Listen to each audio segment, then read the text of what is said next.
हाय दोस्तों, चाणक्य एक बहुत ही विद्वान और बुद्धिमान इंसानों में से एक थे जिन्होंने चाणक्य नीति बुक लिखी है और जिसे आज कई सक्सेसफुल लोग हमें रिकमेंड भी करते हैं पढ़ने को, जिससे कि हम भी उनकी तरह एक सक्सेसफुल पर्सन बन सकें। और यहाँ तक कि हर एक सक्सेसफुल बिजनेसमैन चाणक्य नीति के कई सारे सिद्धांतों को अपने बिजनेस में भी फॉलो करता है। जैसे कि हमें कभी भी अपने सीक्रेट्स किसी को नहीं बताने चाहिए। इससे क्या हो सकता है कि हमारे कॉम्पिटिटर्स हमारे सीक्रेट्स को हमारे अगेंस्ट ही यूज़ करके हमें हरा दें। दूसरा, हमें सिर्फ अपनी गलतियों से नहीं बल्कि दूसरों की भी गलतियों से सीखना चाहिए, क्योंकि अगर हम सिर्फ अपनी गलतियों से ही सीखने बैठेंगे तो शायद हमारी पूरी ज़िंदगी भी कम पड़ जाए। तो अगर आप भी अपनी लाइफ में सक्सेसफुल होना चाहते हैं तो इस बुक से आप वाकई में बहुत कुछ सीख सकते हैं। मुझे पता नहीं कि बाकी के लोग सिर्फ एक वीडियो में पूरी चाणक्य नीति कैसे समझा देते हैं, जबकि इसमें टोटल 17 चैप्टर हैं। तो मैं चाणक्य नीति की एक सीरीज़ बनाऊंगा जिसमें वो पूरे 17 अध्याय छोटे छोटे वीडियोस के फॉर्म में होंगे, जिससे कि आप उन्हें अच्छे से समझ सके। और मैं पूरी कोशिश करूंगा कि आपको ये सारे सिद्धांत आसान भाषा में बता सकूं। बस आप सपोर्ट करते रहिए, जिससे कि मुझे मोटिवेशन मिलती रहे। तो चलिए बिना किसी देरी के शुरू करते हैं। चाणक्य नीति अध्याय 1 की वीडियो ऑलरेडी हमारे YouTube चैनल पे अपलोड हो चुकी है। आप आई बटन पे क्लिक करके उस वीडियो को देख सकते हैं, या फिर लिंक मैंने डिस्क्रिप्शन में दे दी है, आप उस पर भी क्लिक करके वीडियो देख सकते हैं। हर एक इंसान को आने वाली मुश्किलों का सामना करने के लिए उसे पैसे सेव करके रखने चाहिए, लेकिन जब बात उसकी पत्नी की सुरक्षा आए तो उसे धन को ज़्यादा इंपॉर्टेंस नहीं देना चाहिए, यानी कि उसे अपने बचाए हुए पैसों को ज़्यादा इंपॉर्टेंस नहीं देना चाहिए। लेकिन जब बात अपनी आत्मा की सुरक्षा की आए तो उसे पत्नी और धन दोनों को ही ज़्यादा इंपॉर्टेंस नहीं देनी चाहिए। भविष्य में आने वाली मुसीबतों के लिए धन एकत्रित करके रखें। ऐसा ना सोचें कि धनवान व्यक्ति को मुसीबत कैसी, जब धन साथ छोड़ता है तो संगठित धन भी तेजी से घटने लगता है। जैसा कि आप जानते हैं कि लाखों लोग आज इस कोविड-19 के टाइम पे अनएम्प्लॉयड हो चुके हैं, उनके पास जॉब नहीं है और जॉब से उनको जो भी सैलरी आती थी वो ज़्यादातर अपना पैसा पार्टीज में या फिर बेफिजूल की चीज़ों को खरीदने में वेस्ट किया करते थे। मतलब ये कि आज के टाइम पे उनके पास सेविंग के नाम पर 1 रुपए भी नहीं है। तो सोचिए, अगर वो अपनी फैमिली का सिंगल अर्निंग पर्सन होगा तो कैसे आज के टाइम पे वो अपनी फैमिली को सर्वाइव करा रहा होगा। आप यकीन नहीं मानेंगे, कई सारे घर तो ऐसे हैं जहाँ पे खाने के भी पैसे नहीं है, पर साथ में कई सारे ऐसे लोग भी हैं जो किसी न किसी तरह से लोगों की हेल्प कर रहे हैं। तो ठीक इसी तरह से जिनके पास बिजनेसेस थे, जिनकी अच्छी जॉब थी, जिन्होंने बुरे टाइम के लिए पैसे सेव करके रखे हुए थे ताकि वो उस टाइम पे उन पैसों को यूज़ कर सकें, उनको ये बात अच्छे से पता होगी कि कितनी जल्दी से वो पैसा खत्म होता है। तो चाणक्य की ये बात जो उन्होंने कही थी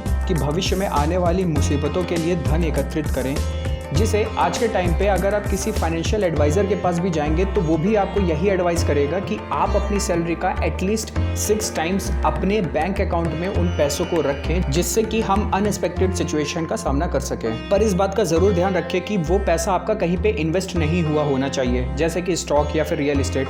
आप उसे बैंक अकाउंट या फिर कैश या फिर शॉर्ट टर्म एफडीज में आप उन पैसों को इन्वेस्ट कर सकते हैं। बस उस देश में निवास ना करें जहां आपकी कोई इज्जत नहीं हो, जहां आप रोजगार नहीं कमा सकते, जहां आपका कोई मित्र नहीं और जहां आप ज्ञान अर्जित नहीं कर सकते। तो ज़रा सोचिए, अगर हम ऐसी जगह चले जाते हैं जहां पे ना तो हम बिजनेस कर सकते हैं, ना तो हम जॉब कर सकते हैं, जहाँ पे हमारा कोई फ्रेंड भी नहीं है और जहाँ पे हम कुछ सीख भी नहीं सकते जिससे कि हम जॉब कर सके या फिर बिजनेस कर सके, तो ऐसी जगह जाने का क्या मतलब? वहाँ पे तो हम सर्वाइव भी नहीं कर सकते।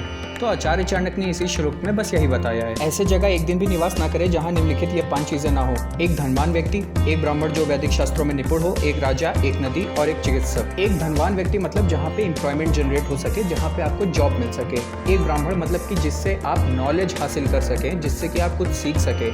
एक राजा मतलब जहाँ पे रूल्स एंड रेगुलेशंस हो।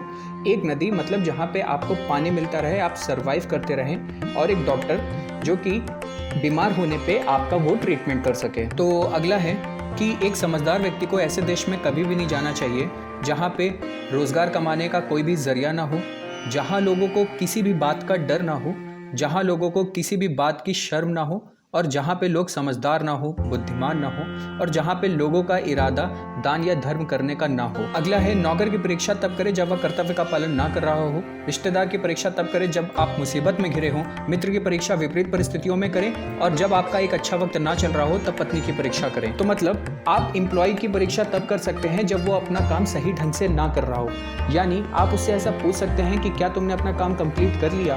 तो इस बेसिस पे आप उसे जज कर सकते हैं कि वो आपका दिया हुआ काम सही ढंग से कर रहा है या फिर नहीं कर रहा है। तो इसी तरह से आप अपने रिलेटिव को भी जज कर सकते हैं। मान लीजिए आप किसी क्रिटिकल सिचुएशन में हैं, आप केस लड़ रहे हैं किसी से, तो उस टाइम पे देखिए कि कौन रिलेटिव आपका सपोर्ट करते हैं और कौन नहीं करते हैं। तो आप अपने फ्रेंड को तब जज कर सकते हैं जब आपको उसकी नीड हो। देखिए वो आपकी उस टाइम पे हेल्प करता है या नहीं करता है, कौन हमारा अच्छा दोस्त है कौन नहीं है। इस पे हम अगला वीडियो ज़रूर बनाएंगे, आप उसे ज़रूर देख सकते हैं। और अगला है कि जब आपका बिल्कुल भी अच्छा वक्त ना चल रहा हो, यानी आपकी जॉब भी चली गई हो, आपका बिजनेस भी अच्छा ना चल रहा हो, आपकी फाइनेंशियल सिचुएशन काफ़ी ख़राब हो, आपके रिलेटिव्स भी आपका सपोर्ट नहीं कर रहे हो, तो देखिए उस टाइम पे आपकी वाइफ आपका सपोर्ट करती है या नहीं करती। तो उम्मीद है आपको ये वीडियो पसंद आया होगा। तो इस तरह के इन्फॉर्मेटिव वीडियोज़ देखने के लिए आप हमारे चैनल को सब्सक्राइब कर लीजिए। And last, thanks for watching.